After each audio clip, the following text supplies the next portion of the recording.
Ekigamba ngo ekyabaho polisi kuruga mu Fort Portal yabanegezaho kukwata kwikiriza Patrick omushubuzi omu katara ko abakwasira omuhoro ari kutinisiriza kutema abashubuzi bagenzi be. Ezi naye komo bwire bwona nagamba ngo ebintu beba bibiri agenda gulekipanga baguze kipanga akireta ize karona kyaho agamba najya kumara hakatale kuno kala yekengire ke bintu yankaba bikwasiro hato obwo izere yagambe bintu bye babikwasiro yakungana mukateti twamanye nkwakaija akabulikyo yagenda heru yagamba bwaragaruka takusorowa hato bwagarukire yijane kipanga abantu bamwirahara ati aho no izira polisi kwemera hagambize kim ngihambi twena twiruka oguhona ati yakoma hakutinisiriza abashubuzi cyonka yarumba n'abapolisi aba babizire kumuyaho umuhorogo kandi umukurwanaga n'umupolisi omwe yahendera tungira obuhuta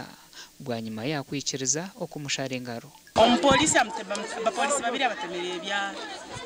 abeire kale kubanza kanoma umuntu alo baitu byekire sana komara baitati mora twalizana mora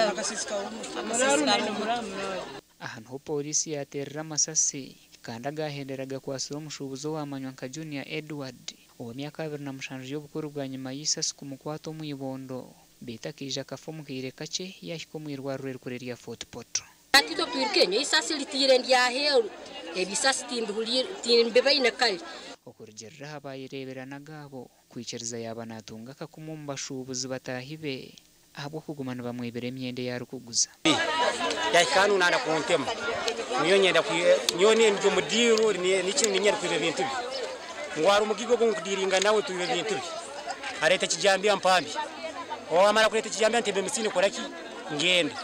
umuripote yashohozwa kagamberizwa wa polisi habwe cyange cya Rwenzori West Vincent Twesige neyoreka ku Edward Junior yaterwa isaseri yasiyuka mu polisi ninga shi stray bullet kandi we kwikiriza yahereze kutebwaho rubanja orwo kutinisiriza kwita gasha kwa Jonathan Tusingwiri.